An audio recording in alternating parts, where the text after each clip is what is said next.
Вице-губернатор Виталий Стаханов совместно с представителями Роспотребнадзора и Министерства образования провел детские оздоровительные лагеря Коми. Комиссия побывала в Чайке, Мечте, Гренаде и даже в частном Орленке. Репортаж Любови Лапиной.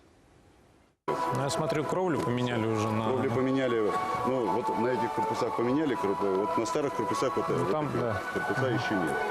Первая точка – лагерь «Чайка». Это самая крупная в Коми база отдыха для детей. Каждую смену здесь 320 воспитанников. Сейчас это сироты и ребята, которые находятся в трудной жизненной ситуации.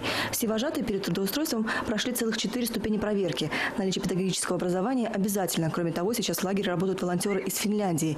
В комнатах свежий ремонт и порядок. Воспитатели признаются, так комфортно дети не отдыхали давно. В этом году прямо хочется спасибо сказать. И красиво. И все обустроено. Есть вода горячая, вода такая пить. Все, ну, в общем, все хорошо. Мы довольны. Я даже директору позвонила, что мы впервые попали в рай. Будем так говорить. Даже по сравнению как бы и с Анапой, и со всей. Не жалуются отдыхающие и на питание. Кормят здесь вкусно и сытно. Но самое главное, в лагере удалось решить проблему с купанием. Сейчас здесь установлены сразу 3 бассейна. По всем лагерям по воде проблем нет. Никакой нет, да? То есть, в принципе, считаем, что данный эксперимент вполне удался. В лагере «Мечта» внеплановую проверку тоже встретили спокойно. Все в штатном режиме. Медики признаются, заболеваний нет, дети здоровые. Директор базы отмечает, к летнему сезону здесь провели косметический ремонт и частично обновили кровлю. В комнатах отопление, если на улице прохладно, включали отопление. Да, конвекторы везде, никакой проблемы нет. Сами ребята на отдых тоже не жалуются. Говорят, вожатые добрые, питание пятиразовое, да и скучать им не приходится. Играем, ходим на кружки, играем в игры по станциям и все такое.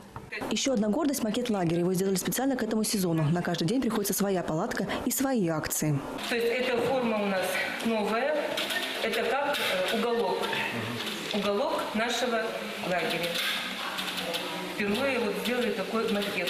Посетили и частный Орленок. Здесь комиссию порадовало холодильное оборудование. Именно таким оно и должно быть в детских лагерях. После – в Гренаду. На реконструкцию комплекса было потрачено свыше 15 миллионов рублей. В этом году 4-й, 5-й, 6-й капитальный ремонт и 8-й косметический. Вы их обшили, да? Это снаружи они утеплены еще дополнительно. То есть все, и внутри, и снаружи.